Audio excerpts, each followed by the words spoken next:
Welcome, everyone, to the October Patch Tuesday webinar. Chris Gettle, and with me today is Todd Shell, as always. Todd, how are you doing today? Doing great, Chris. Thanks. Fall is finally Good. upon us. Yes. Up here in Minnesota, we've had a couple of frosts already. We've been below 32 at night, so it's been a bit chilly in the morning here. All right. Well, we're going to go ahead and get started. We've got a bit of news lined up today where there's a kind of a lot of activities going on, of course, and also kind of a lot leading up to Patch Tuesday. So we'll touch on a couple of things there, and then Todd is going to walk us through the bulletin lineup for today, for yesterday's release. We, initially it was looking like a predominantly Microsoft lineup, but late in the day, we did have a Google Chrome update. So we don't have a slide prepared on that because it happened like 10 p.m. I think last night. Todd, is that about right? It was pretty late. Let's go check. Yeah. But so that came out. There were 20 CVEs released in the Chrome update. So aside from the recent updates, which we'll talk about, the ones that came out just a week or so ago, they did have another 0-day. All of the browsers were responding to another libwebp or libvpx vulnerability. There's a couple vulnerabilities in there now over the last month that have been resolved. So best course of action is make sure your browsers are all up to date. Leading up to Patch Tuesday, it was pretty much a long road of just one 0-day after another. So if you're feeling that 0-day fatigue, there's a reason. Apple had 5 in the past, 30 days, culminating in just a last one that they resolved recently. And then they also did end of life Big Sur. So anybody still running some Mac devices on Big Sur, that has reached its end of life. So make sure that you're getting those devices updated to a newer Mac OS version. So a lot to do on the Apple side. Google, Mozilla, all the Chromium-based browsers. Again, multiple releases in the past month here. I think it's been a steady stream. Last Patch Tuesday, we had the first libwebp vulnerability that was actively being exploited. Later in the month, there was another one. Several updates have happened since then. And then last night's adding another 20 CVEs onto Google Chrome. So be on the lookout for another Edge update and your other Chromium-based browsers, Opera and others. There is a link here on this slide for Todd did the Patch Tuesday forecast. There was a lot in there about many of the different vulnerabilities that came up. So do take a look at that if you want to take a look and see what other CVEs. He basically captured all of the 0 days kind of lined up there. I do have in my article lineup one on the Apple side specifically. They've actually had 18 0 days to date. So Apple's been very busy on that. So if you don't have a good source of keeping up to date on that, there's an article in today's update that kind of talks about a number of those. So there's been a lot of activity on that side, on more than just the Mac OS, also includes iOS, iPad, and many of their other products.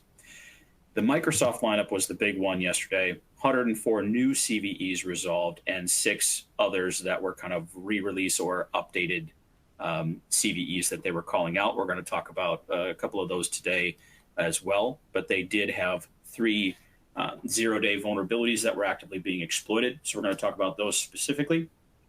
In that lineup, vulnerabilities affecting Windows, obviously, Office 365, SQL Exchange, multiple Azure components, the development tool stack for Visual Studio, .NET, ASP.NET, and so on. So there's quite a bit that's getting updates in there.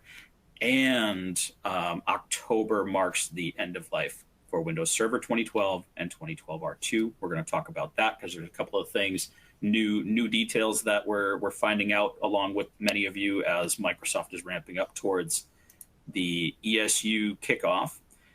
So we'll talk about what additional information we've picked up there. All right, so starting off with some news. For those of you who are new to this webinar series and not familiar with the On24 platform, you've got a number of things kind of in your web browser right now. There's the main window where we've got the slides being presented. You're going to see another window popping up in just a second here. This is going to be the screen share that I'm about to kick off so we can start talking about some additional content. So as I'm doing this, I'm going to focus more on the screen share for a little bit and a little bit less on the slides. If you want to resize things in your window, you can. Otherwise, you can also expand your browser across multiple windows and expand both the slides and the screen share to give you a little bit more viewing visibility. And then you'll also see there's a little sys tray, a little tray in there with some additional assets that you can download. The PDF version of today's presentation is one of those. So do feel free to grab that. All the URLs are in there that we're going to cover. You can go ahead and grab those, pull them up, and start digging into the areas that interest you most as we go through them. Also, I know many of you, utilize that information to go straight into your change control processes, approval, prioritization efforts as well. So don't forget to grab that so that you don't have to wait for the email to come out later with that attached. And you will see one other asset in there today that we're going to talk about in a little bit. For those of you who are using our patching technologies, our on-prem solutions, a topic that comes up pretty regularly. I'm going to cover that for just a minute in a little bit here. But we're going to talk a little bit about some of the major security kind of news going on right now.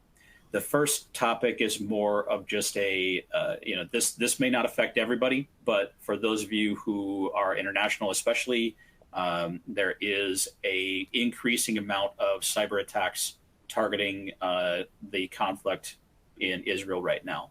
So there's always a chance there's some collateral kind of issues that could happen there. A lot of what's happening is very disruptive type of attacks, DDoS being one of them. We're going to talk about the HTTP /2 vulnerability that's going on right now, probably the single largest DDoS kind of vulnerability being targeted in history right now. So some pretty significant DDoS attack activities going around, not just in this conflict, but elsewhere in the world as well. Amazon, Google, all the big cloud vendors have been feeling the brunt of that HTTP vulnerability, the protocol vulnerability since August. So we'll talk about that one a little bit more here. But this is just kind of going through talking about some of the activities going on. Again, for those of you who are closer to that situation for any reason, you can read here about some of the ways that the different threat actor groups are getting involved. There's a lot of hacktivism going on. So they're going to be looking at anything that can disrupt here, whether it's media companies and stuff in the region or other things adjacent to that could be disrupted, anything involving that conflict. So be aware of that. I'm guessing more will develop there as time goes on. HTTP/2 protocol. This is the rapid reset vulnerability that's been basically being targeted in the largest DDoS attacks that we've seen historically.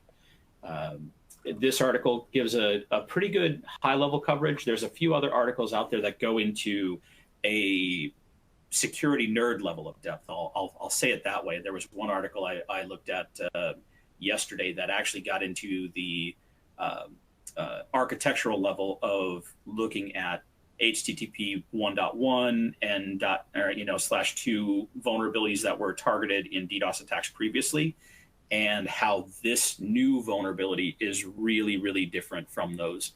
It really allows a very rapid spamming of kind of resetting of HTTP requests, and has allowed the strength of these attacks to be proliferated significantly.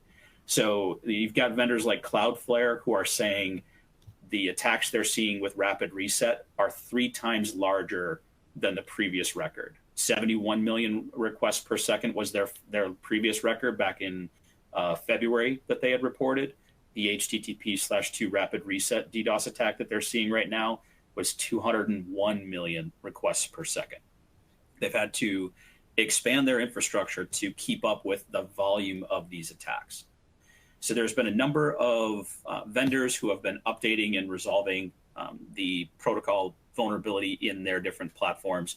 Microsoft does have both OS and the development stacks, so Visual Studio.net, ASP.net. All of those got an update this month to update that protocol to resolve the vulnerability there as well. There's some additional mitigation guidance as well in the KB article. We'll touch on that in just a second. But this is, for those of you who are more susceptible to DDoS attacks, you either are already painfully aware of this, or it's definitely something you want to take a look at to make sure you're addressing any of the different products within your environment that could be susceptible to this. Third topic that I wanted to touch on today is Microsoft warning of nation-state hacker exploits of a critical Atlassian Confluence vulnerability. So this is just more of an awareness here. If you're running Atlassian Confluence, they basically were tracking and disclosing details of an exploit for this vulnerability. The vulnerability is CVE 2023-22515. In this article are details about vulnerable versions and what you should be getting up to make sure that you've resolved the vulnerability. So for those of you on Atlassian Confluence, this article's for you. Make sure to take a look at that and ensure that you're getting that updated as soon as possible. If you're especially in the public sector, there is a higher urgency around this because there's active exploitation of this in those agencies and areas.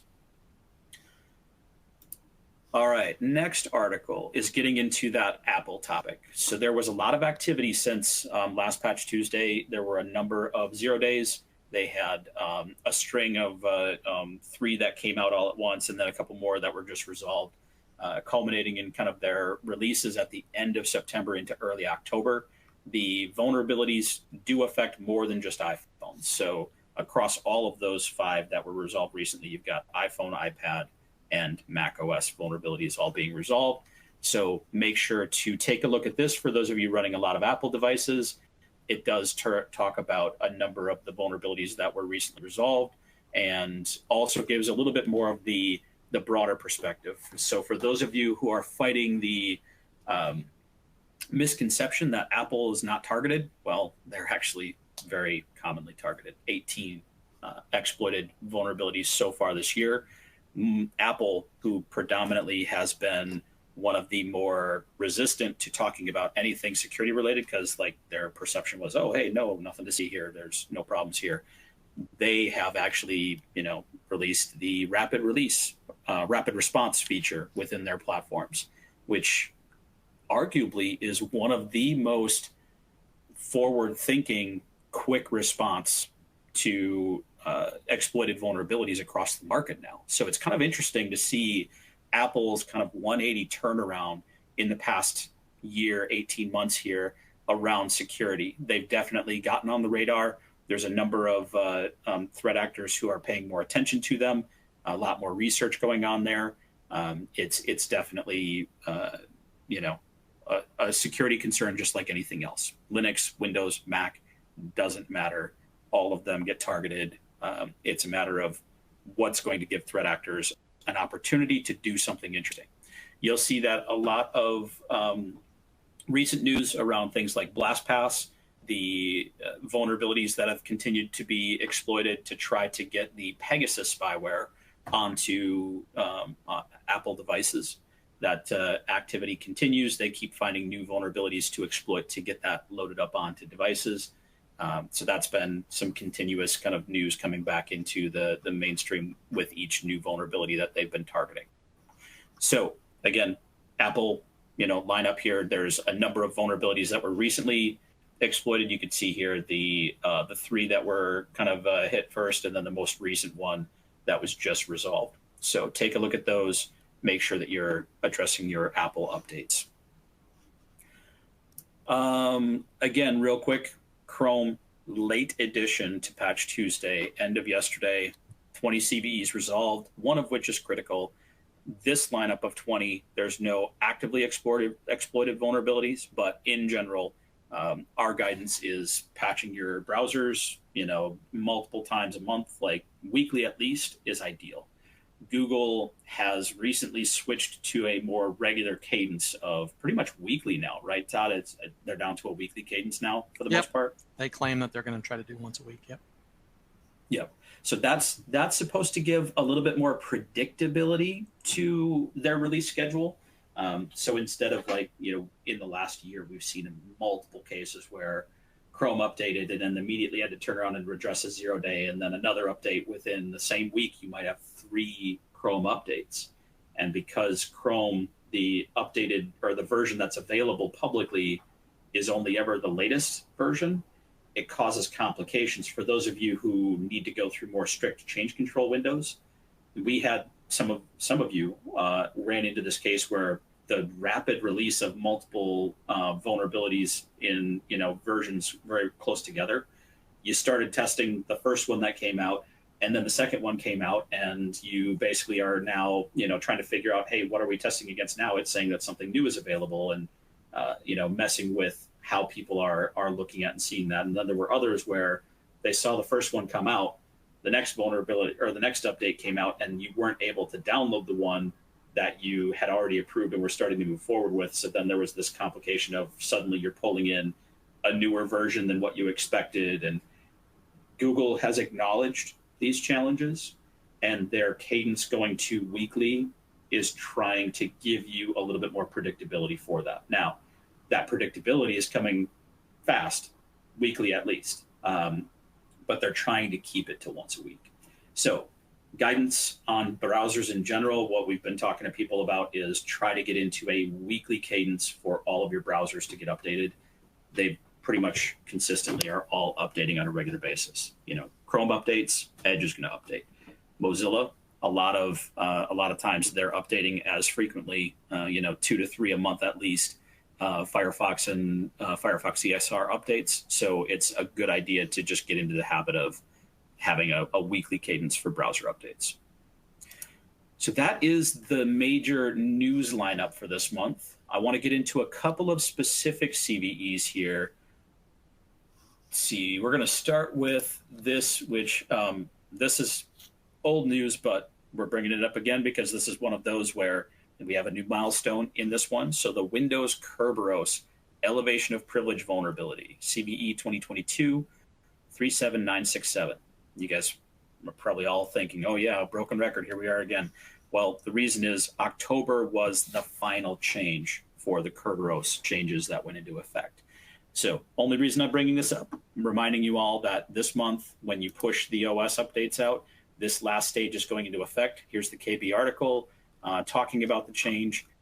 And if you scroll down to the timeline of what's going on, we talked about this last in July. We're here in October now with the full enforcement phase. So with this update, they're removing support for the registry key to basically allow you to stay in audit mode for the full pack signature validation. From here on out, anything that's not using the full pack signature validation for Kerberos requests will be denied. So that's just the critical point here. Make sure that you are fully ready to do that. Otherwise, you're going to hit a breaking point here where you can't move past this month's updates, which will be challenging because there's multiple 0 days that are resolved. So just a FYI there. Most of you probably had this well in hand. Just want to make sure that people are on board up to date on that. The next one here, again, has kind of been around for a long time. Microsoft is making the next kind of phase update for this one. So this is the guidance for enabling LDAP channel binding and LDAP signing. This one dates all the way back to August 2019. So this one's been long, kind of a long road, long history of things going on here. You can read back on some of the previous history.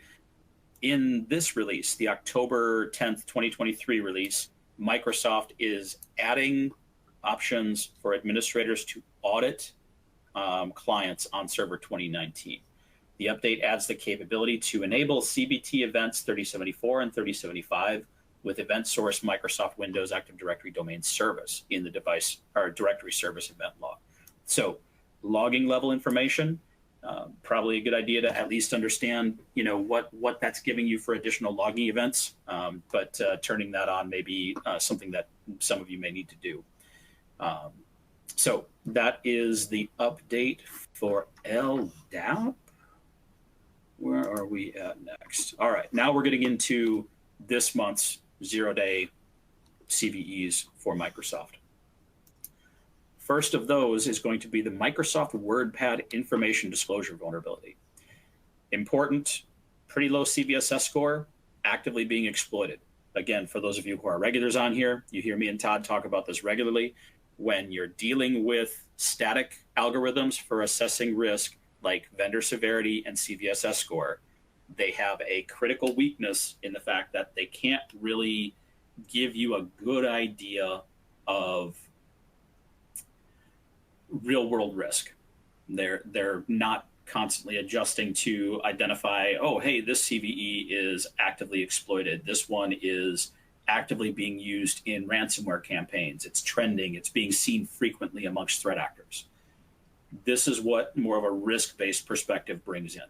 So in a case like this, because we've got active exploitation, you should be, not necessarily ignoring this vendor severity and CVSS score, but taking it with a grain of salt and adding that real world risk on top of that. In this case, this vulnerability allows an attacker to exploit a vulnerability that lets them get access to NTLM hashes. That's gold. That's what a threat actor wants. With that, they can now get the things that they need to be able to get access to somebody's credentials. With that, they can do much more dangerous things. So definitely, because of its active exploit, this should be treated as more of a critical and addressed as quickly as possible so that you can't have that be used against you. The last month, we had another one that was very similar, disclosure that allowed disclosure of HTLM hashes. That one, the preview pane was able to be used for. In this case, this one's a little bit narrower. They can't use the preview pane for it, but they do have a wide variety of user-targeted opportunities available to them. So sending a user a malicious file through email, through instant message, getting them to download it from a website, watering hole attacks, all of those types of social tactics are available to try to exploit this vulnerability.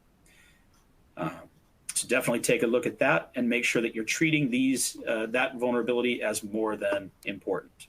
The second one here, Skype for Business, elevation of privilege vulnerability, same boat. For those of you running Skype for Business, this may only be important and a CVSS score of 5.3, but it is actively being exploited. Both of these have proof of concept code available in the wild as well. So generally available samples of how to take advantage of this are available to threat actors. So make sure that you're getting this in place as well. An attacker who is able to, if they're on your network, they can basically send a Skype for Business server request. And with that, they can get access to disclose IP addresses and or port numbers so that they can see what else is available on your network and, basically do their discovery, their reconnaissance needed to start to move laterally throughout your environment. So not a remote code execution vulnerability, but this is a stepping stone to lateral movement at that point. So those are two of the vulnerabilities that you need to be worried about this month. The third one is that HTTP protocol vulnerability, the rapid reset attack. So this one, again, actively exploited since August. There is some additional workarounds, some mitigation options here. Take a look at these. If you can't push the update right away, you may have some options to configure things to mitigate the risk for the time being. So take a look at those options there. This does affect all of the Windows operating systems, and I had mentioned before, Visual Studio, ASP.NET, and .NET are all updated to resolve this as well. So for those development stacks, you can basically use components in there to interact with the HTTP protocol. They've updated that to make sure that when your developers are pulling in code for HTTP, they're getting the most up to date that won't have this vulnerability in it. So whatever development app development your groups are doing will not have that rapid reset attack or that vulnerability available. All right, so that is rapid reset.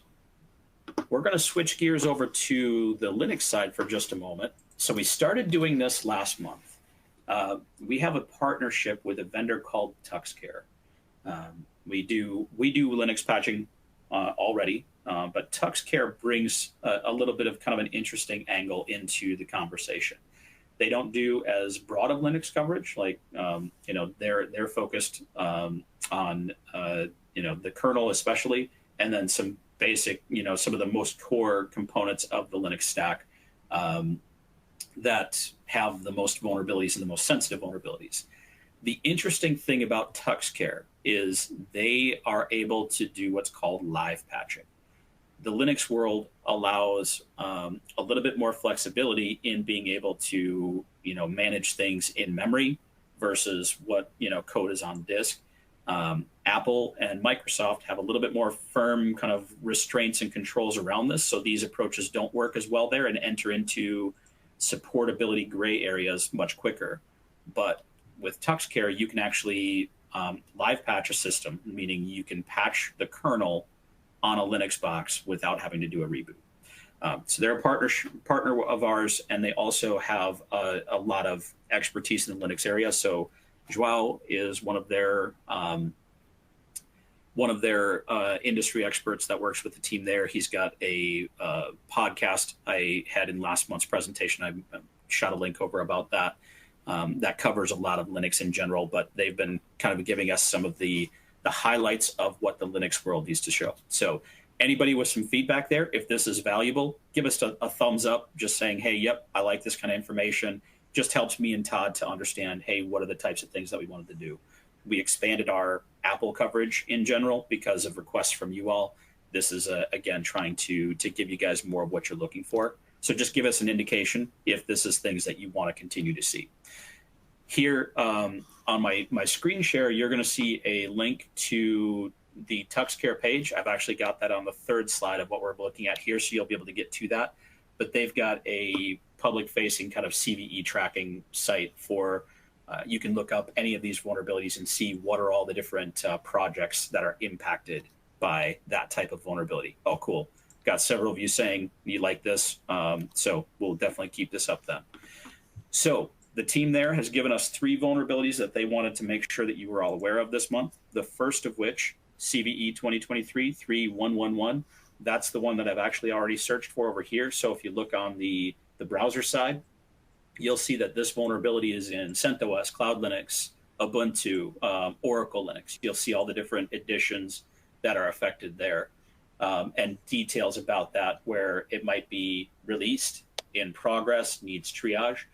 One thing for those of you who have a lot more experience on the Linux side, you know that there's a much longer tail. Because this is an open source community, there's a kind of a propagation that tends to happen there that causes a lot of lag time and things there. So some of the vendors, you see the vulnerability is already released in those. Some of them are just stating, hey, this is not vulnerable. Some of them are still in triage mode where they're trying to determine if this vulnerability applies there or not. So take a look at all that and make sure that you're aware of this site. For those of you on the Linux side, it's something that can definitely help there. But this particular CVE is one of 6 zero-day vulnerabilities that were revealed impacting the EXIM product, for which 3 now have patches available. So including this additional one, 42115. So anybody running EXIM, especially, make sure that you're aware there were multiple 0 days that are available out there. 3 of them have releases that resolve issues there. The NSA has released an advisory talking about the Russian threat group Sandworm. They've been actively exploiting EXIM vulnerabilities, and that's something that you'll want to take a look at if you're running that software. Second one, CVE 2023-4863. Yes, it is the libwebp codec vulnerability. Once again, it is over on the Linux side as well. So if you were to look for that one, we can switch over to 4863. And you can see the lineup of the libwebp vulnerabilities across there. Ubuntu and CentOS versions that have already released, and then the lineup that are not vulnerable. So that gives you that perspective of which ones you have to worry about and which ones you should not have to worry about. So take a look there if you need to do any tracking on 4863. The third one, come on, there we go. Oh, did I skip too far? I did. Yep, this one is a vulnerability 2020-19726. So again, talking about a long tail in the Linux world. Sometimes it can be an incredibly long tail. This one is a GNU binary utility, commonly known as bin utils. It encompasses a suite of tools that they have on there. This vulnerability applies to that package. This one is not actively being exploited. The previous two active exploits currently in the wild. This one is just a notable that there are updates now available for some of these tools. So make sure that you're getting that rolled out as well, because it was a higher severity vulnerability in a common set of binaries. So that's the lineup from the TuxCare team. Down at the bottom of this slide, you can see the checkout TuxCare's detailed CVE tracker. That's the link that takes you over to this page where you can go and do some more in-depth research of Linux vulnerabilities that you may be taking a look at. All right. Hey, Chris? Yep. Before you move on, there's been a number of requests in the chat to talk about a curl CVE. I dropped you a link to a HelpNet article. It's in our personal chat on Teams. Got it. If you want to pop that up, they talk about what the vulnerabilities are and recent updates that are coming out to address it. Got it. Yeah, let's go ahead and pull that one up real quick. So this one we don't have in, I literally just came across this a minute before we started today's webinar, so I didn't have a chance to pull it in. I figured somebody would be asking about it though, so thank you for pulling that link, Todd. Yep. For those of you who want to get to this, you can either just browser search HelpNet Security curl, and you're going to find this article pretty quickly. But there's curl version 8.4.0 is out and fixes, among other things, this particular CVE 2023-38545. So that SOX 5 heap buffer overflow vulnerability is resolved in that curl version. So there's more details about it, and there's details about that and another CVE here. Both of these are making some pretty big news across the industry about both of these vulnerabilities and the urgency around getting these resolved. So go ahead and take a look at that if that is something you need. If you do need that URL, we can also drop it in there into chat. If you message us quick, we'll respond back with that URL. Okay, we got servicing stack updates. Out of these, the most urgent for this is any of you with Server 2012. If you are planning to do ESU support, Todd, correct me if I'm wrong, but some of the criteria for that is you need to get up to the latest servicing stack update for Server 2012, because they were making some changes in the servicing stack to support the ESU. And then in a second here, I'm going to talk about the other critical piece that's kind of a new change for most of you as well. So if you're planning to do ESU support, the servicing stack update this month is something you want to make sure to take a look at and get pushed out before next month when the ESU updates start rolling out. Yeah, you'll notice from that chart that 2012 R2 was updated last month. So between last month and this month, make sure you have the latest SSUs in place. Yep, good call. Thank you, Todd. So the top two there, you need to get up to the September for 2012 R2 and the October for 2012 to support the ESU updates coming out starting next month. On that note, it's here. We've been talking about it on and off for over a year. We're finally at October 2023. Server 2012 R2 received its final public update. ESU support is kicking off starting next, basically the day after Patch Tuesday. So today is the first official day of ESU coverage, but most likely we're not going to have anything happen until next month, unless there's a major 0 day that requires a out-of-band response. Technically, though, ESU coverage has started. So a couple of things to keep in mind there.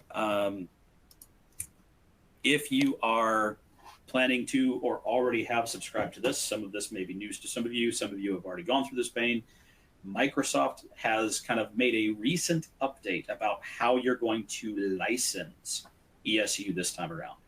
Most of you who did the Server 2008 support probably were used to the MAK licensing that they were doing back then. They've stopped doing that. Everything now is going through Azure Arc. So to subscribe to get ESU support for Server 2012 and 2012 R2 from Microsoft, they're going to have you subscribe through Azure Arc. And the second URL down here is going to take you to this article. This is how to deliver extended security updates for Windows Server 2012. It talks about managing your ESU licenses, creating your Azure Arc Windows Server 2012 licenses, and linking that ESU license to an Arc-enabled server. There are no longer MAK license key options for this from what we've talked about. And I've been on, Todd and I both have been on a number of calls with some of you in the past 2 weeks here as Microsoft has been kind of dropping this bomb on everybody. If you haven't already had this conversation, no more MAK keys. This is the way it's happening. So you subscribe through Azure Arc, you license through Azure Arc. From our understanding and conversations with other customers who are talking to Microsoft as well, you don't have to move these into Azure, but you have to subscribe and license them through the Azure Arc agent. So whether you choose to actually move the 2012 server into Azure and host it there, or run it on-prem and just license it through Azure Arc, the subscription and the licensing all goes through Azure Arc now. For those of you interested or using our products and interested in that ESU support through us, this has no impact on our ability to support you. Basically, if that server is licensed to allow ESU updates to be applied, you subscribe to our service and continue to get the content to be able to support patching those 2012 servers. There is a cost in subscribing to get the content through us. The cost is operational. So we basically have to sign up for 3 years of continued support for this. And that means that we've got continued infrastructure testing and resource costs on our side. The additional subscription charge there is a flat fee for the year, but that covers our ability to keep supporting you from an operational perspective, because we've got thousands of customers using our patch technology generally.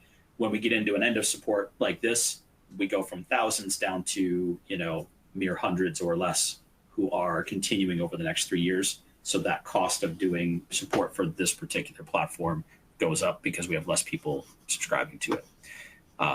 So that's just the heads up on this. If you need any additional info there, we'll take a look at some of the questions coming in there and respond to you guys directly. If you need any follow-up with that, let us know, and we can also reach out and get the right contacts reaching out to you if you need more details there. One more lifecycle update for this month: Windows 11 Home and Pro 21H2, also end of life. So any of you running Windows 11 Pro in your environments, make sure that you're getting those updated. We are really running long on the updates here. So one final thing, for those of you who are running on-prem Ivanti patch products, if you have not already had conversations like this or are aware of this, there is an option to be able to move to our cloud product. So for those of you who have kind of urgent mandates to reduce your on-prem footprint, it's a conversation we're hearing a lot more from customers. We have options available, and this kind of gives you the details of that. There in your sys tray, again, there is a document. This is what it looks like here. It's basically a 2-pager that talks about how it works, moving to the cloud product from your on-prem product. It's a hybrid experience, lets you run side by side, seeing the the architectural kind of view here. You've got a connector from the on-prem into the cloud, bringing all that data up so you get visibility across the two, and then you can deploy the Neurons agent out. Basically, it's kind of a transition. Get your connector in place and get visibility, roll out the Neurons agent with your assessment configuration, verify everything looks good, and then basically flip the switch from on-prem remediation to cloud remediation. And once you're comfortable, retire the cloud or retire the on-prem side, and you're ready to go. So we've tried to make that as seamless as possible so people can kind of move through that journey at their own pace and with the ability to make sure that they're covered throughout. So take a look at that. In the document, there is a link on the bottom of the second page. Click on that. There's a quick form to fill out. 5 minutes read and form fill out all told. And that will basically notify your account rep team that you want to have a conversation around that. Basically, they'll be able to reach out, give you a demo, kick off a POC, whatever it is you need to do to investigate there, answer any additional questions you've got. There's a few people asking about what's the additional benefits. This talks about many of those additional benefits as well. It is a more modern cloud-based kind of deployment. So you get some of those benefits. You get more of the risk-based kind of prioritized view. Those of you who have seen or know about the patch intelligence features, there's a lot in there that give you more of that risk-based approach like we've talked about on a number of updates. Hey, Microsoft says it's important. It's actually being exploited. It's actually more than important. You need to worry about it. That kind of thing. So these are kind of several of the different additional value points other than the fact that you're reducing on-prem footprint, not having to worry about upgrades, agent updates, things like that. All of that is on our side from an operational standpoint, so you reduce efforts and costs there as well. All right, so we'll look at the questions coming in. I see several there, but also, again, grab that download, fill out the form there, and you'll get the attention of your account team to start having an active conversation about that. By the way, Jesse, just threw this out there, and thank you, Jesse. You're always a good one for supporting the community. Jesse is one of our early adopters of the Neurons patch experience. He's offering to say he'd be willing to have a conversation around using it and the benefits that he's seen. Works for a bank. He's gone through FDIC audits with the product already, working through, the day-to-day challenges of it, and he's willing to share his experiences there. They've been a great advocate and design partner throughout all this. So if you're interested in hearing from Jesse, you can reach out to me as well, and I can connect you with him. But that's thank you, Jesse, for offering that. Cool. Todd, sorry, we're running very long on this today. Oh, I did have one more thing. I apologize. And the only reason I'm bringing this up is it's patch management related. We're going to be doing a virtual tech summit very shortly here in end of October. If you have not seen this already, there's a link here to go and sign up from our events page. By the way, Gartner next week, I'll actually be there. So if you're at Gartner, come by, say hi. We also have the virtual tech summit coming up. In that virtual tech summit lineup, Todd, myself, and Sam, if you know Sam from my team as well, are going to be doing a patch management best practices 2023 edition. For those of you who have been on some of those previous ones, a lot of good stuff that we usually covered there. Some of the new, like here's how to keep up with the challenges of today and recommendations, tips, and things. Grab that link and register now if you want to join us for that. It's free. It's all virtual. If you don't make it live, you can also catch the on-demand later. So, all right, Todd, I promise that was it. I'll shut up now. You're good. Cheers. Even though you had a lot of stuff there, we had kind of a pretty standard list of releases this particular month. So, although we had a lot of CVEs, of course, Windows 11 this month, you can see that for the updates they had 21H2, 22H2, 75 vulnerabilities addressed. Chris already talked about the 44487 that's known exploited, and the other one in WordPad down below there. Have those both listed in red for you. There were a couple of questions around the upcoming 23H2 release. And I think most of you have seen that Microsoft has released it, meaning that if you have the, download the latest updates enabled in your configuration settings, you will actually get the latest update. And they said that it will be available in the cumulative update in November Patch Tuesday. So that's where we'll see the first release for everybody there. So be aware of that. And they also said that they're going to have enablement patches to allow everybody to switch pretty easily from 22H2 to 23H2. So we'll see those as they roll out as well. So a lot of activity there around the new operating system that is coming soon for everybody. No known issues on Windows 11 this month. On the Windows 10 side, a few more vulnerabilities addressed. There were 80 released this month, another big number, of course. Same two vulnerabilities as far as known exploited and publicly disclosed that we talked about under the Windows 11 release. Be aware that there was an end of life this month as well on the Windows 10 side for the Pro version as well for 21. So be aware of that. Although they didn't call it out in the release notes, the KB article still covers the fact that there's an issue on ESXi. This has been around for quite a few months now. I think we talk about it every month, but just be aware that if you are running Server 2022, with VMware ESXi, there is an issue around restarting systems, so be aware of that one. Of course, Chris said this is the end of life for Server 2012, so we did see the last updates there. Again, large number of vulnerabilities addressed to put it kind of in a good position for at least a couple of months maybe. There were 60 vulnerabilities addressed this month compared to like the 12 they talked about last month. So big update this month. Again, the WordPad issue, because it is embedded in the operating system, actually carries forward here as well. They did an update on the security-only version as well. I talk about it every month, but these older operating systems have monthly roll-ups, which are kind of the equivalent of a cumulative update that you see in Windows 10 and 11, whereas the security-only updates cover just those vulnerabilities for a given month. So you have to apply them consecutively every month to make sure you have all the vulnerabilities covered. And again, a large number, 60 this month. So if you're trying to put your systems into a secure status, as you move into the end of life on these systems, I would consider moving the monthly roll-up onto all these systems so you get the latest in performance and well as security enhancements. But if you have sensitive systems, just roll on the security only for this particular month and make sure you have all the previous ones in place as well. We did see the monthly roll-up for 2012 R2 also coming to end of life, one additional vulnerability addressed for these particular systems. Again, same CVEs, same critical one that's publicly disclosed and known exploit here on the WordPad side. And of course, they had the security-only update for this as well. So these will be disappearing from our presentations in the future. So these are the last updates on Server 2012 that you'll be seeing, unless something exciting happens, of course. There was a standalone update for Internet Explorer this month. This really only applies to those systems that are still running it.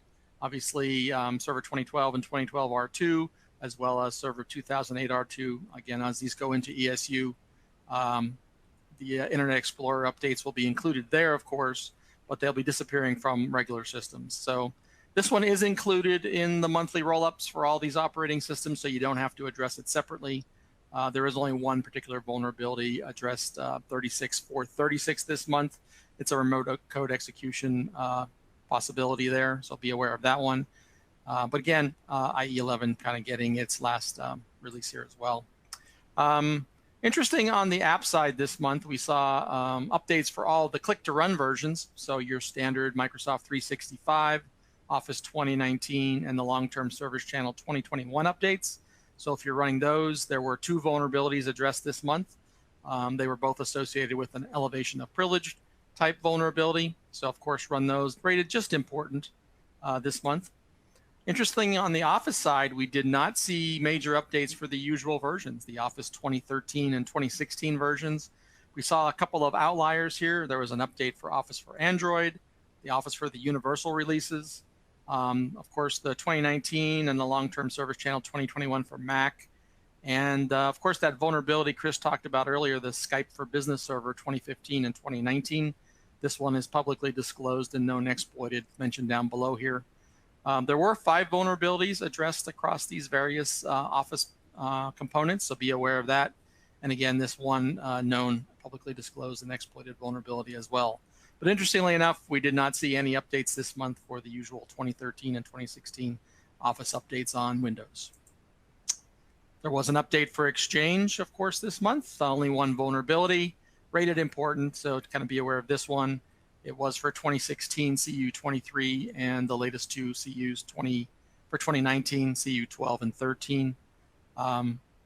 So again, an important update for Exchange this month.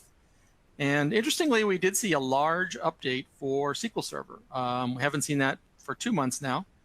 Nothing last month, but this month they addressed 5 vulnerabilities. None of these are publicly disclosed or known exploited.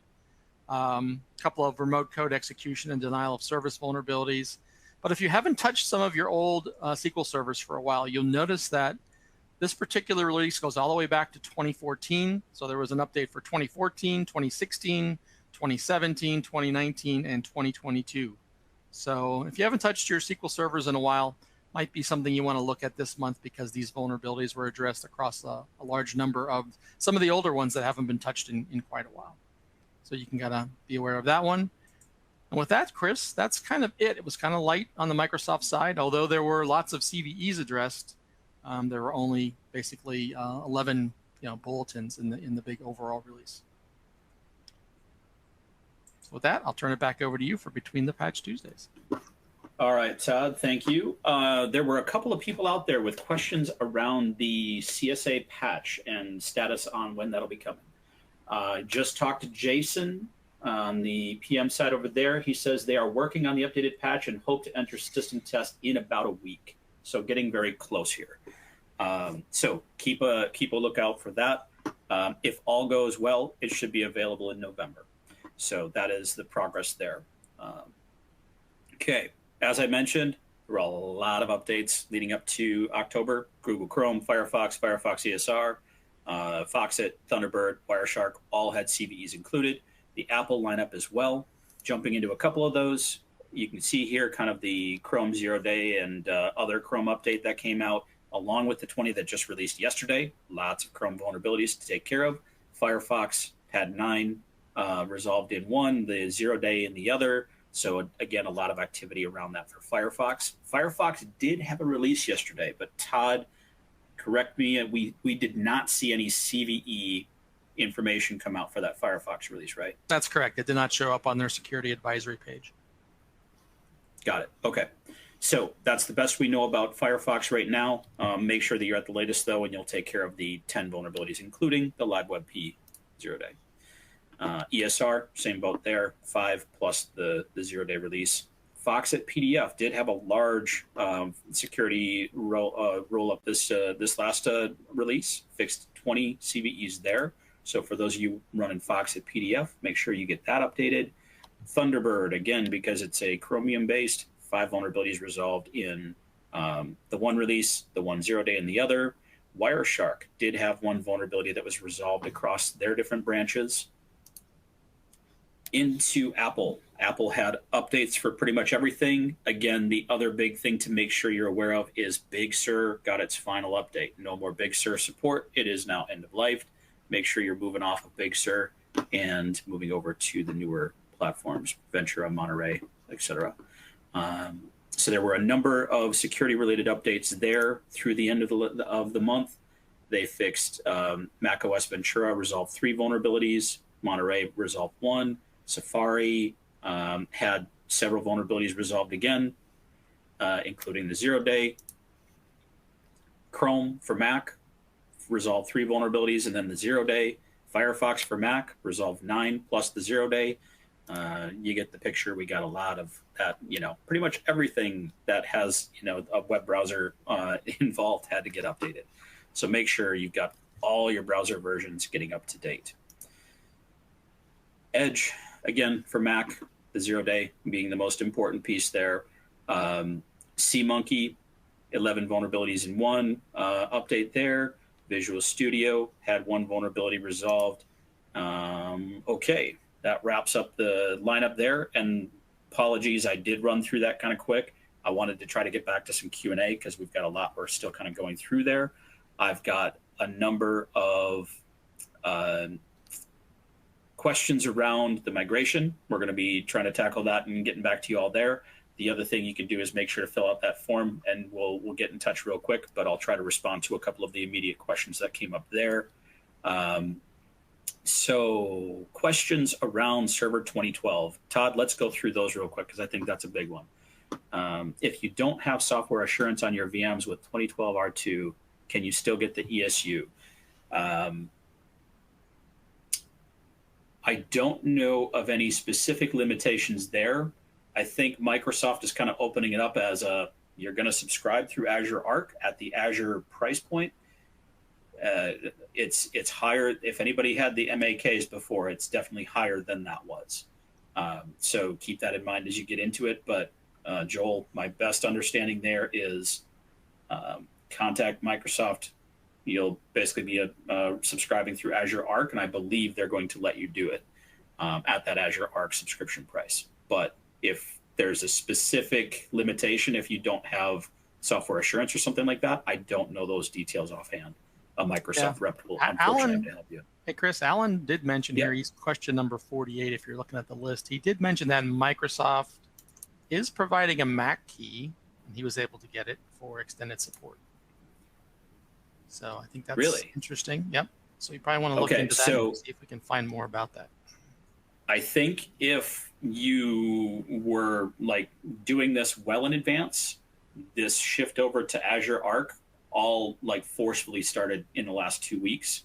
I'm suspecting that if anybody did get those MAKs, you got it before Microsoft kind of said no more, everything's going over to Azure Arc. So try. Best we can say is try. The couple of customers that I was on a call with recently were basically told, nope, that's not available anymore. Here's how you subscribe. So I think Microsoft kind of closed the door on the MAK process. If any of you did get that, good on you. You definitely made it in before they've kind of shut that door. But yeah, best you can do is push back on your rep and say, hey, no, we really need that option, and try to explain why and see how far you can get. But they've been pretty resistant in the past couple weeks now. Todd, any others that look like ones we want to handle?